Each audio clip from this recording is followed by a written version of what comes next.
Hey you guys, my name is Alexandria Cox and I will be doing my agency presentation. Please bear with me because I'm on my phone and my PowerPoint is on my laptop. So, the agency that I'm an intern is the Texas Offenders Reentry Initiative Program. In the abbreviation for it is TORI, and it's spelled TORI. The TORI program has been around for 15 years, and we're still counting, and it serves the DFW area with two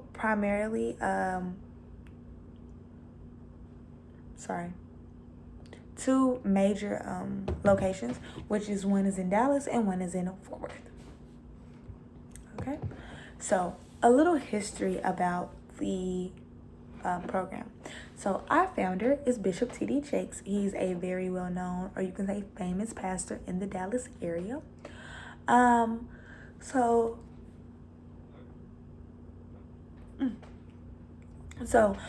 Bishop T.D. Jakes came up with TORI kind of as a group collection, you can say. He wanted to help the Dallas housing crisis that was taking place at the time, and as he thought about it, as he looked for the answer, he kind of came across the fact that he didn't have the answer. And he believed that although he did not have the answer, that the answer was actually in the congregation of his church. So he shared his ideas, he shared his beliefs, his visions, and really tried to bring something to life. As he did that, he had professionals in his congregation, he has experts in his congregation, he had people that are very passionate about certain things in his congregation, and they came together and kind of did a melting pot of ideas and created TORI. So that's how TORI was founded. When it first started, it was in 5 major locations: Dallas, Fort Worth, San Antonio, Austin, and Houston. Look at me, I remember. And now let me tell you a little vocabulary word I can say. Releasees are people that come home from jail. So the reason why they chose these 5 locations was because those were most releasees migrated to. I'm not sure why that is. One, possibility, I think, or one of my hypotheses will be because maybe those are major cities, more crimes happen in that city, and after they are put in the jail, they're released again. So that's usually where they come to, and that's the population that they serve, releasees. Also, although in some of their components they do serve people that are actually still inside the jail system, and I will get into that a little bit later on because that makes me really excited. Okay, so within the program, they focus on 5 main principles. That's family engagement, healthcare, housing, spiritual, and employment. I feel like those things are very big. Spiritual may not be as big to others as I feel as it is, but I found it as a pastor, so he added that in there. Thus far, TORI has served 30,000 individuals and has managed millions in state, federal, and local funding. So I think they're doing pretty good. So the next thing that we're going to do TORI in a nutshell, and I'm going to start this off by reading the actual mission statement from Bishop T.D. Jakes, okay? And it says, the mission of the Texas Offenders Reentry Initiative is to guide and empower ex-sex offenders to maximize their potential, increasing their opportunities for successful reintegration into society and to become productive citizens of their community. So that's, something that you can kind of refer to when I talk about TORI, like the whole purpose of it. So with TORI, they serve a specific type of criminal. It's broad, but some are exempt. And they serve criminals with a criminal background besides sex offenders within Dallas and Tarrant County, within the Dallas and Tarrant County area. I did ask why they did not serve ex-sex offenders because it kind of broke my heart. But they basically said that some donors or grants aren't really too eager, I guess you can say, to support sex offenders. And some people have, everybody has their rights to beliefs. It kind of breaks my heart personally because I know some people were lied on, and after they wind up serving a sentence they shouldn't have served, now they can't even get out and get help with the Tory program because of the lie that caused them to lose their life in the first place to the system, and that just kind of hurts me a little bit. But that is the world that we live in, so you either change it or don't complain. So next, something that Tory really does is create a transition plan for their clients and pair them up with partner resources. And let me kind of explain that to you guys. So with doing a transition program customized just for you, Tory looks at the type of person that you are, personality-wise, the type of criminal activity you are involved in before the program, and they also look at where you want to be. So if you want to get employment, you want to get housing, if you dealt with any type of abuse, or if you abused anything, such as, alcohol or drugs, they put you in classes and they create a plan to kind of help you, help guide you through that transition from being in a place, an environment that was very controlled, to now an open world full of things to do, and keep you on track, kind of. And I also want to touch on the partner resources part. So we all know what we all should know what resources are, such as homeless shelters and housing, vouchers that you could get, and government assistance, and food, like pantries and stuff like that. But partner resources are kind of like vouching for someone. So I'm gonna give you a little example. My mother, for instance, has a jail record, and she couldn't get into a certain apartment because of her jail record, although it was 15 years old. So the criminals that Tory worked with have those same type of issues. But what Tory does is they try to keep a good reputation. Yeah, try to keep a good reputation to help out their clients. So some landlords, wouldn't take somebody random with a criminal record unless it was over 15 years old. But once they find out that you're with the Tory program, sometimes other people are more likely to say, okay, yeah, you have a criminal record and it's been 10 years since it happened, I'll let you in, because I know that the last 3 people that came from Tory were good residents. They clean up behind themselves. They was never late on rent. They never had noise complaints. So keeping that I'm getting tongue tied. Keeping that reputation for the clients to come and the clients that are present at the time helps them and helps with the partner resources. So they advocate for you every chance they get, which I think is just really, truly amazing, because they are on the front lines really trying to change the image that the world has put on this population. Now, which takes, guts to do sometimes. And this is a little quote that they have on their website that I think kind of just ties in Tory in a nutshell. And it says, whether an individual needs assistance obtaining housing, employment, education, or healthcare, among other services, Tory provides dedicated support that support former inmates back into society. And I don't know, it makes me happy. So that's Tory in a nutshell. So now I can go on and explain to you guys the organizational structure. First, we have our founder, like I said again, which is Bishop T.D. Jakes. And then we have our, I'm going to explain the diagram first. I'm sorry.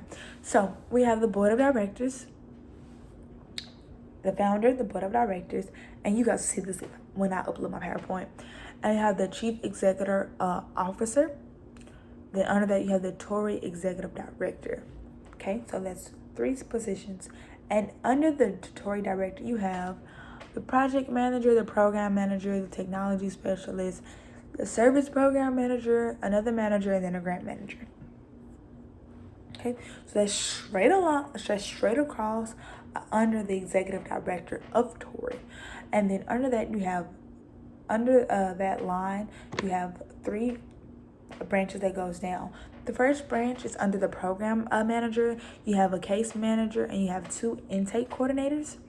And then when you go over to the service program manager, you have a job development specialist and you have a case manager. And then you go over again, you have the grant manager. And under that grant manager, you have the mentor coordinator and you have two re-entry specialists. Now, usually, organizational structure is designed for a program in the perfect world, you can say. But as you know, in the world of social work, and I learned this in Dr. Mam's class, it's sad because I don't know exactly what class that was, but in Dr. Mam's class, you learned that although that you may have a certain job title, you'll be playing many different roles because social work is a high demand job and the funding does not back that up. So sometimes you will have to play different roles, and I will explain that a little bit, what's going on in our organization structure as of now compared to what's going on the chart. So right now, we have the board chair, which is Dawn. We have the executive director, which is Miss Tina, the program manager, which is Mr. Cassidy. We have re-entry specialists that consists of Junie, Justin, Kim, Monica, Mary, and Michael. And then we have mentor coordinators, which is Shatina and Eric. Now, program manager, okay, is right under Miss Tina in that long line, and that is Mr. Cassidy. Well, on that line as well, you have a grant manager, and he also plays the role of the grant manager because no one is there to fill that in. Along with him having those two roles, he's also over the interns, and that's a pretty weird relationship and a lot of work, but I'm very grateful because as an intern, I'm able to see so many different aspects of the program done by one person. So that's a lot of insight for me. So yeah, he does that. But along with me being under him, I'm also under Miss Monica. And Monica's paired up with me for a couple of weeks to just show me what it is like to be a re-entry specialist, or you can say a case manager, working, especially during these times because they're very adaptable. But yeah, that is the organization structure that they have at this moment. Okay, so and then we're going to do a comparison of the NASW values with the agency's mission. And I pulled out 4, and I'm going to give you guys some examples on how I just see them demonstrate that within my agency. Although I'm not always face-to-face with them. Sometimes it's Zoom calls, phone calls, just through emails. But I feel like they have thus far demonstrated these 4 things extremely well. And the first thing is service. And the ethical principle of the value is social workers' primarily goal is to help people in need and address social problems. I personally feel that when someone goes into the jail system and they serve their time, that should be it. The time and the conditions is very harsh to me sometimes, but going out there and addressing that social problem, like, hey, this person did go to jail, this person did commit the crime, but they served their time and they deserve housing and they deserve food. And I feel like their whole organization is like demanding that. Like, they need this, they need life coaching, they need a career coaching, they need this, they need that. So I feel like the organization in general knocks on that door of justice to demand to address the social problem that this population is facing on a day-to-day basis, especially coming out of jail with little knowledge about the world that's going on around you sometimes due to some sentences being so high. The next thing is dignity and worth of a person, and it says that the ethical principle of a social worker is to respect the dignity and worth of the person. And this I feel like is shown with their case managers when they really dig in and try to find the system that works for you, because we're all different. So them setting out a plan that's just for you, I feel like really shows the dignity and worth of a person. Like, okay, I'm worthy of a plan that's customized for me. I'm worthy of someone looking at my goals and try to help me get there, and, you know, giving me the resources I need and vouching for me. I feel like that really identifies the dignity and worth of a person. The next thing is the importance of human relationships. Like I said, they all have a case manager. They bring in interns to help as well, which I see that, you know, I feel like that supports human relationships. But also, one of their 5 principles is family engagement. And a lot of people are so eager to be independent that they kind of forget sometimes that you can go a long way with the help of others. And them really focusing on the family engagement, I feel like identifies that, because that's the 5 main things that they focus on, not even the things that trickle on down the line just by dealing with clients, but one of the main things is family engagement. And I feel like that gives people support system. So even when they feel like I can't do it anymore, I'm not worthy, because we all probably experience times like that. They work on that family engagement to kind of give you that everlasting support system. The last thing I chose was competence. And it says that social workers practice within their areas of competence and develop and enhance their professional expertise. And this is kind of like an insight for me. Insight for you guys. So working with Mr. Cassidy, he gave me the insight of keeping a journal with me to really write down all of the resources that I'm going to come in contact with Tori, because he was an intern and he really did not know a lot of resources. He knew he needed to help people. He knew what they wanted. He knew what he wanted to help them with and what goals they wanted to achieve, but they always didn't have the resources for that. So he talked about that when he was discussing his experience with me. Hi. The next thing that will give insight to you guys would be Miss Monica. So Miss Monica was also an intern as well, and she was hired on with the Tori organization. And she explained that as an intern, she was very eager to help, but she did not really understand or know how to help her clients based off the lack of competence she had with resources. And with that, in that process, they really demonstrated, pushing their employees to, it's okay if you don't know, but we're going to help you find out. So overall, I'm going to give you guys a kind of run through of how the program works. So Tori has 2 components, and based off of the grants, they are able to go inside of the jail system and help people before they enter into the world again. So the first thing that they do is they can go inside of Tarrant County jail systems and Dallas jail systems and help the people who are soon getting ready to be released. They go in and they offer classes, and they don't get to pick their clients, but with offering the classes in that jail system, some of them may qualify for the services they will have when it's time to leave the facility. So for example, if I go in for harming somebody, let's say I have the charge of aggravated assault with a deadly weapon, they will go in and they will, help me get through their process with inside the jail system. And after I am released, they can reach out to me. So they can call my emergency contact. So let's say my mom. They call my emergency contact, they touch bases with me, and they're able to offer me their services outside of the jail system. In other cases, some people may have their emergency contact as the person they harmed, and when they are released out of the jail system, that person doesn't want to interact with them anymore, and I would just fall off their radar, kind of. If they're able to find me and contact me, I'm able to go back to their facility and work with them outside of the JEF system. And what that looks like is they have this personality test that everybody takes, including me as an intern. I was able to take the test, and they get to know your personality a little bit, and they figure out, what does she struggle with. So if you struggle with, being violent, they will introduce you to anger management classes.